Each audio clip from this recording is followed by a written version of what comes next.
यह कहानी 18 साल पहले पश्चिमी ऑस्ट्रेलिया में शुरू होती है। यहाँ एक आदमी ने घबराकर एक जरूरी फोन कॉल किया जो इटली में मौजूद डॉक्टर मार्टिन्स तक फॉरवर्ड कर दिया गया। उसने उनसे कहा कि उनके टैंक से कुछ बाहर निकल आया है और वह उन्हें पहले ही 6 बार फोन कर चुका है। डॉक्टर मार्टिन्स एक रिसर्च माइक्रोबायोलॉजिस्ट हैं जो कभी-कभी नासा के लिए महामारी निगरानी में सलाह भी देती हैं। फोन पर उस आदमी ने उनसे कहा कि अगर वह नासा से हैं तो यह उनका ही टैंक है और बस इतना कहते ही कॉल कट गया। 27 घंटे बाद डॉक्टर मार्टिन्स उस जगह पर पहुंच गईं। वहां उनका इंतजार कर रहे थे मेजर रॉबर्ट और उनके साथी लेफ्टिनेंट कर्नल ट्रिनी। 1979 में एक स्पेस स्टेशन हिंद महासागर में गिर गया था, लेकिन जब वह वायुमंडल में टूटकर बिखरा तब उसके ऑक्सीजन टैंकों में से एक इसी इलाके के पास मिला था और वह खाली नहीं था। उसे अंतरिक्ष में एक सूक्ष्म जीव के साथ भेजा गया था, एक परजीवी फंगस जो एक प्रजाति से दूसरी प्रजाति में खुद को ढाल सकता था। इसका उद्देश्य अंतरिक्ष यात्रियों के लिए एक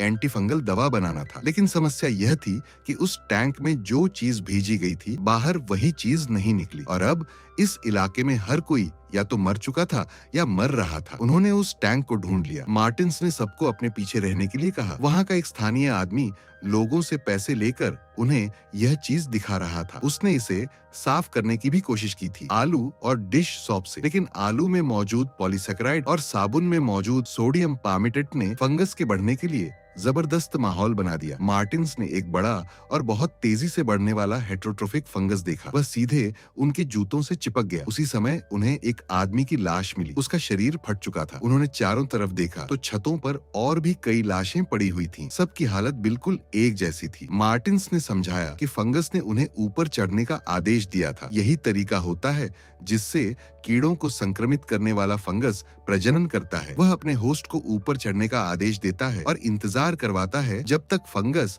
शरीर के अंदर पूरी तरह भर न जाए। फिर शरीर फट जाता है और फंगस फैल जाता है। मार्टिन्स ने फंगस का एक सैंपल लिया। वे इस पूरे इलाके को जला देने वाले थे, लेकिन मार्टिन्स के जूतों पर लगा फंगस पहले ही उनके शरीर में प्रवेश कर चुका था। जैसे ही वे लोग वहां से जाने लगे, मार्टिन्स को अजीब महसूस होने लगा। वह तेजी से सांस लेने लगी। जब रॉबर्ट ने उनसे पूछा कि क्या वह ठीक है, तभी मार्टिन्स ने हरे रंग का तरल उल्टी में बाहर निकाला। फंगस उनके शरीर के अंदर घुस चुका था और उनके दिमाग पर नियंत्रण करना शुरू कर चुका था। मार्टिन्स एक कार में कूद गई और भागने की कोशिश करने लगी। रॉबर्ट ने ट्रिनी को बचाने के लिए उन्हें कार के रास्ते से धक्का देकर हटा दिया। मार्टिन्स और ट्रिनी बंदूक के लिए लड़ने लगी। मार्टिन्स ने बंदूक पकड़ ली और फिर उन्होंने बंदूक खुद पर तान ली। इसके बाद सेना ने उस फंगस को अपने कब्जे में ले लिया, उस जगह को विस्फोटकों से भर दिया और पूरे इलाके को उड़ा दिया। उस फंगस को अमेरिका ले जाया गया। उसे एक टेस्ट ट्यूब में सुरक्षित रखा गया और कंसास में एक बंद पड़ी सरकारी सुविधा के नीचे बने भूमिगत स्टोरेज वॉल्ट में बंद कर दिया गया। इन 18 सालों में सरकार ने उस वॉल्ट को सील कर दिया और ऊपर की मंजिल को एक सेल्फ स्टोरेज कंपनी को किराए पर दे दिया। एक नाइट गार्ड जिसका नाम टीकेक था, अपने मैनेजर ग्रिफिन से कह रहा था कि वह उसकी मदद नहीं कर सकता। उसने कहा कि उसकी निजी स्थिति की वजह से यह उसके लिए मुश्किल है। ग्रिफिन ने उससे कहा कि आज रात उसके पास नई मदद होगी, एक लड़की जो आधी रात तक वॉक और लॉक चेक करेगी और नीचे कहीं से बीप की आवाज आ रही है, इसलिए उसे ठीक करने के लिए टीकेक को जाना होगा। वह नई कर्मचारी एक युवा महिला थी जिसका नाम नाओमी था। उसी समय एक बुजुर्ग महिला मिसेज रूनी अंदर आई। उन्होंने कहा कि उन्हें अपने स्टोरेज यूनिट में जाना है क्योंकि आज उनकी शादी की सालगिरह है। मिसेज रूनी लिफ्ट से सब लेवल 1 तक नीचे गई। अपने स्टोरेज यूनिट के अंदर सामान के ढेर के बीच उन्होंने एक बंदूक छिपा रखी थी। उन्होंने अपने दिवंगत पति की तस्वीर को शादी की सालगिरह की शुभकामनाएं दी। वह अपनी जिंदगी खत्म करने के लिए तैयार थी, लेकिन फिर उन्होंने सोचा कि पहले थोड़ा आराम कर लें। इधर ऊपर टीकेक को बार बार एक अजीब सी डींग की आवाज सुनाई दे रही थी। उसने सीसीटीवी देखा, नाओमी को देखा और उसे इसके बारे में बताया। टीकेक ने नाओमी से अपना परिचय दिया। नाओमी ने कहा कि उसका नाम एक मशहूर किताब के किरदार के नाम पर रखा गया है, लेकिन उसने कहा कि ऐसा नहीं है। उसी समय नाओमी को एक आदमी का फोन आया। वह उससे बात नहीं करना चाहती थी और तभी दोनों को फिर वही डींग की आवाज सुनाई दी। दूसरी तरफ रॉबर्ट का फोन बजता है। लाइन पर एक महिला कहती है कि वह 1978 के बारे में कॉल कर रही है। रॉबर्ट की पत्नी पूछती है कि फोन पर कौन है। रॉबर्ट उससे झूठ बोल देता है। उधर स्टोरेज फैसिलिटी में नाओमी और टीके समझ जाते हैं कि वह डींग की आवाज एक दीवार के पीछे से आ रही है। अब टीके उस दीवार को तोड़कर देखना चाहता था कि दूसरी तरफ क्या है, लेकिन वह ऐसा करने से हिचक रहा था। नाओमी कहती है कि वे बस तस्वीर को वापस टांग सकते हैं और किसी को पता भी नहीं चलेगा। तभी नाओमी को फिर एक फोन कॉल आता है। इस बार कॉल उसके बच्चे के पिता का था। नाओमी टीके को दीवार तोड़ने के लिए मनाने लगती है, लेकिन टीके कहता है कि वह ऐसा जोखिम नहीं ले सकता, क्योंकि अगर उसकी नौकरी चली गई तो उसके पैरोल की शर्तें टूट जाएंगी। नाओमी पहले ही उसके टैटू देखकर समझ चुकी थी कि वह जेल में रह चुका है। उसने लगातार उसे मनाना जारी रखा और आखिरकार वह उसे मना लेती है। दूसरी तरफ रॉबर्ट एक बंद केस से फोन निकालता है और कॉल करता है। उसे पता चलता है कि कंसास में उस बंद पड़ी सुविधा से तापमान में गड़बड़ी का अलर्ट आया है। रॉबर्ट कहता है कि मौसम के बदलाव को देखते हुए उसे पहले से ही इसका अंदाजा था। उसने 2007 में इसी विषय पर एक मेमो भी लिखा था। उसे यह कॉल कई घंटे देर से मिली, क्योंकि लोगों को समझ ही नहीं आ रहा था कि इस मामले में किससे संपर्क किया जाए। रॉबर्ट कहता है कि वह 90 मिनट में वहां पहुंच सकता है। वह कहता है कि उसके लिए एक विमान तैयार रखा जाए और दूसरी तरफ एक कार इंतजार करती मिले। लेकिन फोन पर मौजूद सैन्य अधिकारी कहती है कि बिना कई मंजूरियों के वह यह सब इंतजाम नहीं कर सकती। रॉबर्ट कहता है कि गॉर्डन ग्रे से उसे अनुमति दिलवा दो। फिर वह उसका नाम पूछता है। वह कहती है कि उसे कोई नकली नाम दे दो ताकि उसे उसी नाम से बुलाया जा सके। इसलिए रॉबर्ट उसे एबिगेल कहकर बुलाता है। रॉबर्ट उससे कहता है कि ध्यान से सुनो, तुमने जो भी मेहनत और बलिदान किए हैं वह इसलिए किए क्योंकि तुम अपने देश के लिए सही काम करना चाहती थी, और यह वही क्षण है जिसके लिए तुमने यह सब किया है। स्थिति तुम्हारी कल्पना से भी ज्यादा खतरनाक है। एबिगेल मान जाती है और कहती है कि वह सब इंतजाम कर देगी। उधर नाओमी और टीके दीवार तोड़कर अंदर घुस जाते हैं। अंदर उन्हें एक एनटीसी थर्मिस्टर ब्रीच अलर्ट चमकता हुआ दिखाई देता है। नाओमी पहचान लेती है कि यह तापमान पर प्रतिक्रिया करने वाला एक सर्किट है। उसे यह सारी मशीनरी काफी दिलचस्प लगती है। टीके उसे बताता है कि पहले यहाँ सेना का स्टोरेज हुआ करता था। काफी समय पहले इसे खाली करके बेच दिया गया था। नाओमी नोटिस करती है कि सभी सेंसर सब लेवल 4 में मौजूद एक लैब से जुड़े हुए हैं। वह नीचे जाकर देखने की बात करती है। वहाँ एक ट्यूब जैसी सीढ़ी थी जो बहुत नीचे तक जा रही थी। नाओमी के लिए वहाँ नीचे जाना कई सालों में सबसे मजेदार अनुभव था, लेकिन टीके उसे रोकता है। वह कहता है कि पहले उसने उसे दीवार में छेद करने के लिए कहा और उसने कर दिया, लेकिन अब वह उसे कह रही है कि वह सैकड़ों फीट नीचे एक बंद पड़े सरकारी इलाके में उतर जाए। उसे इस बारे में सोचने के लिए थोड़ा समय चाहिए। टीके पहले भी ऐसी स्थिति में रह चुका था। दूसरों की बात मानकर उनके साथ चलना ही उसे पहले मुसीबत में डाल चुका था और वह दोबारा वही गलती नहीं करना चाहता था। लेकिन फिलहाल वह नाओमी के साथ नीचे जाने के लिए तैयार हो जाता है। उसी समय पार्किंग में माइक नाम का एक आदमी अपनी कार लेकर आता है। उसके पास एक बंदूक भी होती है। नीचे भूमिगत इलाके में नाओमी और टीके को पता चलता है कि अलार्म बज रहा है। जगह की जांच करते हुए नाओमी टीके से उसका असली नाम पूछती है। उसका असली नाम ट्रेविस होता है। उन्हें दीवार पर 2 हजमेट सूट भी टंगे हुए मिलते हैं। फिर उन्हें एक और ट्यूब सीढ़ी दिखाई देती है जो और भी नीचे जा रही थी। यह लगभग 400 से 500 फीट गहराई तक जाती थी। उधर बाहर माइक फिर से नाओमी को फोन करता है। उसकी वॉइसमेल में वह कहता है कि उसके पास एक समस्या है। समस्या उसकी कार की डिक्की में है और वह घर नहीं जा सकता। तभी उसे डिक्की के अंदर कुछ हिलता हुआ सुनाई देता है। माइक डिक्की के पास जाकर कहता है, नहीं, तुम तो मर चुके हो। लेकिन जब वह डिक्की खोलता है तो उसकी बिल्ली जिंदा होती है, लेकिन अब वह फंगस से संक्रमित हो चुकी थी। बिल्ली तेजी से बाहर भागती है, एक खंभे पर चढ़ती है और खुद को मार देती है। उसका शरीर फट जाता है। फंगस के कण हवा में फैल जाते हैं, पास खड़े कुछ हिरणों पर गिरते हैं और माइक के शरीर में भी प्रवेश कर जाते हैं। भूमिगत फैसिलिटी के अंदर टिकेट को एक बोर्ड दिखाई देता है जिस पर लिखा था केवल DTR एक्सेस, लेकिन उनमें से किसी को भी नहीं पता था कि DTR का मतलब क्या है। वे अंदर जाते हैं और देखते हैं कि बहुत सारे चूहे फंगस से संक्रमित होकर एक उलझे हुए ढेर में आपस में चिपक गए हैं। उन चूहों में से एक चूहा टीके पर हमला करने की कोशिश करता है। तभी नाओमी एक दरवाजे के पार देखती है और उसे दिखाई देता है कि हर जगह बहुत बड़ी मात्रा में फंगस फैला हुआ है। पूरा इलाका बहुत ठंडा था, लेकिन वह दरवाजा छूने पर और भी ज्यादा ठंडा महसूस हो रहा था। ये सब देखने के बाद दोनों फैसला करते हैं कि अब यहाँ से निकल जाना ही बेहतर है। लेकिन ऊपर की तरफ माइक के दिमाग पर फंगस पहले ही कब्जा कर चुका था। वह उसे और लोगों को ढूंढने के लिए मजबूर कर रहा था। माइक अपनी बंदूक उठाता है और नाओमी को ढूंढने के लिए अंदर चला जाता है। उसके पीछे पीछे एक संक्रमित हिरण भी अंदर आ जाता है। उसी समय रॉबर्ट अपने विमान में बैठ चुका होता है। रॉबर्ट एबिगेल को फोन करता है। वह उससे पूछता है कि क्या उसने गॉर्डन ग्रे को फोन किया था, लेकिन फिर उसे पता चलता है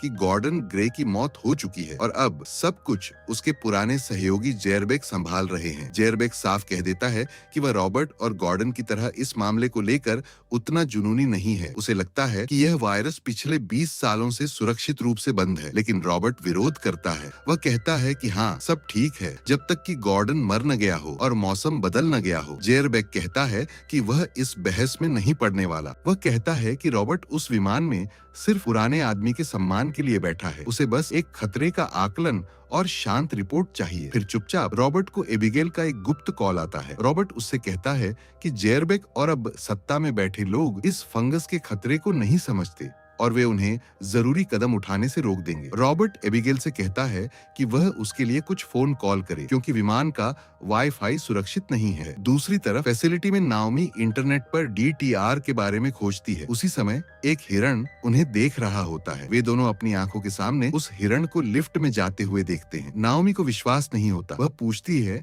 कि ऐसा कैसे हो सकता है। फिर हमें दिखाया जाता है कि यह सब कैसे हुआ। कई साल पहले वह वायरस टेस्ट ट्यूब से निकलकर दरवाजे तक पहुंच गया था। कुछ घंटों पहले उसने दरवाजा तोड़ दिया और एक कॉकरोच को संक्रमित कर दिया। वह कॉकरोच पूरी भूमिगत फैसिलिटी में घूमता हुआ एक ड्रेन से बाहर निकल गया। वहां से फंगस माइक की कार में बैठी बिल्ली तक पहुंच गया। टीके कहता है कि उन्हें DTR को फोन करना चाहिए। दोनों ऊपर की तरफ भागते हैं, लेकिन हिरण उनका पीछा करते हुए ऊपर आ जाता है। वह उनकी तरफ दौड़ता है और अचानक फट जाता है। किस्मत से फंगस का एक भी कण उन दोनों पर नहीं गिरता। तभी संक्रमित माइक वहां आ जाता है। वह उन्हें देखकर कहता है, अपना मुंह खोलो। वह उन पर उल्टी करना चाहता था। वे उसके हाथ में बंदूक देखते हैं और तुरंत भाग जाते हैं। बंदूक की आवाज से मिसेस रूनी की नींद खुल जाती है, जो अपने स्टोरेज यूनिट में सो रही थी। नाओमी और टीके माइक से बचने के लिए एक स्टोरेज यूनिट में छिप जाते हैं। माइक उनके पास से गुजर जाता है, लेकिन तभी टीके से अंदर थोड़ी आवाज हो जाती है। माइक वापस मुड़ता है, लेकिन दोनों सही समय पर दरवाजा बंद कर देते हैं। तुरंत वे DTR को फोन करते हैं। दूसरी तरफ रॉबर्ट का विमान उतर चुका होता है। ट्रिनी पहले से ही वहां उसका इंतजार कर रही होती है। वे दोनों सूची में मौजूद सबसे जरूरी उपकरण लेने के लिए निकलते हैं। उसी समय एबिगेल रॉबर्ट को फोन करके बताती है कि उन्हें उस फैसिलिटी के अंदर से एक नागरिक का फोन आया है। रॉबर्ट नाओमी से बात करता है। वह पूछता है कि क्या किसी ने फंगस के साथ सीधे संपर्क किया है। नाओमी बताती है कि एक आदमी और एक हिरण था जो फट गया था। रॉबर्ट कहता है कि उसने सही व्यक्ति को फोन किया है और अब किसी और को फोन न करे। वह कहता है कि वह 40 मिनट में वहां पहुंच जाएगा, लेकिन उसी समय ग्रिफिन अपने बाइकर गैंग के साथ स्टोरेज फैसिलिटी पर पहुंच जाता है। वे लोग स्टोरेज से तस्करी किए हुए टीवी निकालने आए थे। वे अंदर आते हैं और देखते हैं कि एक फटा हुआ हिरण पूरे हॉलवे में फैला हुआ है। ग्रिफिन माइक्रोफोन पर टीके से पूछता है कि उसने लॉबी का क्या हाल कर दिया। ग्रिफिन कहता है कि उसे 20 मिनट में टीवी लोड करने हैं। दूसरी तरफ ट्रिनी और रॉबर्ट एक घर में घुसते हैं। अंदर एक सूटकेस होता है जिसमें एक डिवाइस रखा होता है। जैसे ही वे निकलने वाले होते हैं, एक आदमी बंदूक लेकर अंदर आता है। वह ट्रिनी का बेटा होता है। ट्रिनी उसे बताती है कि वे बस कुछ लेने आए हैं। रॉबर्ट पूछता है कि क्या उसने कभी सोचा नहीं कि इतनी खतरनाक चीज घर में रखना सही नहीं है। ट्रिनी कहती है कि उन्हें इसे चलाना भी नहीं आता। अब से रॉबर्ट को अकेले ही आगे बढ़ना होगा। दूसरी तरफ फैसिलिटी में टीके ग्रिफिन और बाकी लोगों को चेतावनी देना चाहता है, लेकिन नाओमी उसे मना कर देती है। वह कहती है कि फोन पर मौजूद आदमी 20 मिनट में यहाँ पहुंच जाएगा। टीके को यकीन नहीं होता। वह कहता है कि वे कुछ नहीं कर पाएंगे। अगर कोई जनरल कहता कि आधा दर्जन हेलीकॉप्टर आ रहे हैं, तब वे इंतजार कर सकते थे, लेकिन अभी नहीं। वह कहता है कि उसकी नौकरी भले ही खराब है, लेकिन फिर भी यह उसकी नौकरी है। यह जगह उसे जेल से निकलते ही काम दे चुकी है, इसलिए वह एक बार भी कोई गलती नहीं करना चाहता। नाओमी कहती है कि पहले उसने उसका साथ दिया था, इसलिए अब वह उसका साथ देगी। लेकिन उसी समय माइक पहले ही बाइकरों तक पहुंच चुका होता है जो टीवी लोड कर रहे थे। नाओमी और टीके भागते हुए अंदर आते हैं और सबको वहां से निकलने के लिए चिल्लाने लगते हैं, लेकिन माइक 3 बाइकरों पर उल्टी कर देता है। वह उन्हें एक स्टोरेज यूनिट में बंद कर देता है और फिर नाओमी और टीके का पीछा करने लगता है। तभी मिसेस रूनी बाहर आती हैं और माइक को गोली मार देती है। माइक का शरीर फट जाता है। उसी समय एबिगेल रॉबर्ट को फोन करती है और बताती है कि नाओमी ने कहा था कि फैसिलिटी के अंदर और लोग भी हैं। रॉबर्ट कहता है कि एक तूफान आने वाला है। अगर फंगस पानी के संपर्क में आ गया तो वह आग की तरह फैल जाएगा। उन्हें ऊपर से निगरानी चाहिए, सैटेलाइट से। एबिगेल कहती है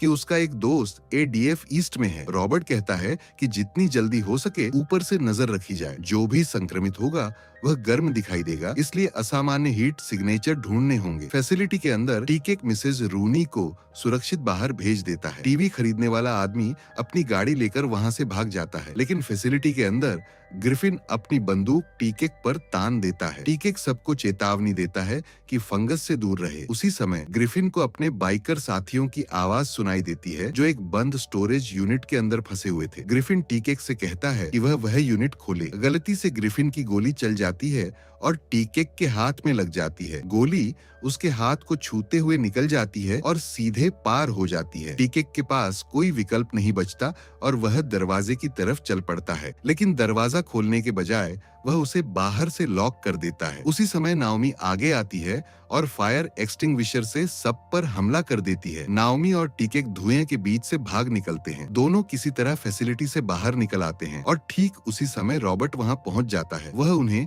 दोनों को बंदूकें देता है और कहता है कि अब वे ग्रीन लाइट टीम का हिस्सा हैं। वह उन्हें हजमैट सूट देता है और कहता है कि उन्हें फिर से नीचे जाना होगा और डिवाइस को सही जगह लगाना होगा। टीकेक उसे रोकता है। वह कहता है कि रॉबर्ट एक न्यूक लेकर आया है और वह पूर्वी कंसास के सभी लोगों को मारने वाला है। रॉबर्ट कहता है कि उसने देखा है कि यह फंगस क्या कर सकता है और वे किसी को मार नहीं रहे हैं। विस्फोट जमीन के सैकड़ों फीट नीचे होगा। इससे वातावरण में कोई रेडिएशन नहीं फैलेगा और समस्या हमेशा के लिए खत्म हो जाएगी। नाओमी भी रॉबर्ट का साथ देती है। रॉबर्ट उन्हें डिवाइस चालू करना सिखाता है और बताता है कि जैसे ही इसे एक्टिवेट करेंगे उनके पास बाहर निकलने और वहां से 1 मील दूर जाने के लिए 9 से 16 मिनट होंगे। रॉबर्ट खुद ऊपर ही रहेगा ताकि अगर कोई संक्रमित जीव भागने की कोशिश करे तो वह उसे मार सके। अंदर ग्रिफिन स्टोरेज यूनिट का दरवाजा खोल देता है और संक्रमित बाइकर लड़खड़ाते हुए बाहर आते हैं। एक और बाइकर सीधे फंगस के ऊपर गिर जाता है। ग्रिफिन अपनी बंदूक संक्रमित बाइकरों पर तान देता है। वे सब वहां से निकलने की बात करने लगते हैं। टीकेक और नाओमी अपने हजमैट सूट पहनते हैं और फिर से अंदर चले जाते हैं। बाहर रॉबर्ट हर गाड़ी के टायर पंचर कर रहा होता है ताकि कोई भाग न सके। तभी एबिगेल उसे फोन करके बताती है कि एक संक्रमित आदमी उसकी तरफ आ रहा है। रॉबर्ट उस बाइकर को गोली मार देता है, लेकिन रॉबर्ट की पीठ सालों पहले ऑस्ट्रेलिया वाली घटना में घायल हो चुकी थी। उसकी हालत खराब थी। रॉबर्ट जमीन पर गिर जाता है। उसकी पीठ जवाब दे देती है और वह उठ नहीं पाता। अंदर ग्रिफिन बंदूक ताने हुए बाइकरों का पीछा कर रहा होता है। उसी समय ऊपर से रॉबर्ट बाकी बाइकों पर गोली चला देता है ताकि कोई भी भाग न सके। बहुत गहराई में नाओमी और टीकेक न्यूक को लैब के पास सही जगह पर लगा देते हैं, लेकिन तभी उन्हें पता चलता है कि रॉबर्ट पहले ही उसे एक्टिवेट कर चुका है। अब उनके पास बाहर निकलने के लिए सिर्फ 6 मिनट बचे हैं और इससे भी बुरी बात यह थी कि टाइमर स्थिर नहीं था। वह जल्दी भी फट सकता था या देर से भी। ऊपर फंगस धीरे धीरे रॉबर्ट की तरफ बढ़ रहा था। संक्रमित बाइकर और ग्रिफिन भी उसकी तरफ आ रहे थे। रॉबर्ट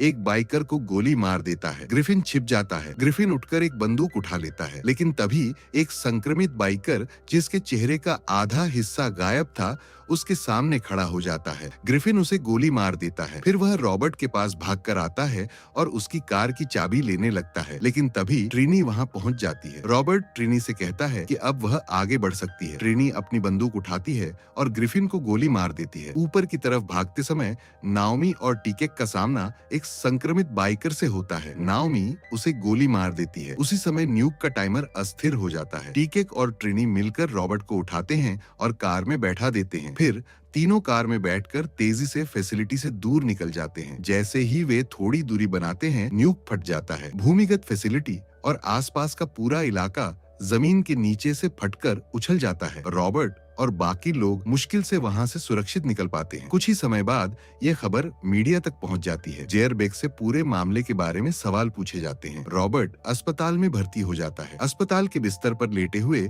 वह टीवी पर अपनी बहादुरी की खबर देखता है। असल में एबिगेल ने ही सारी जानकारी मीडिया को लीक की थी। वह रॉबर्ट से मिलने आती है और आखिरकार उसे अपना असली नाम बताती है। उसका नाम ईशानी था। शहर के दूसरे हिस्से में टीकेक पार्क में नाओमी और उसकी बेटी के साथ समय बिता बता रहा होता है। वह नाओमी को अपने निकनेम की असली कहानी बताता है और इसी के साथ ये कहानी खत्म हो जाती है।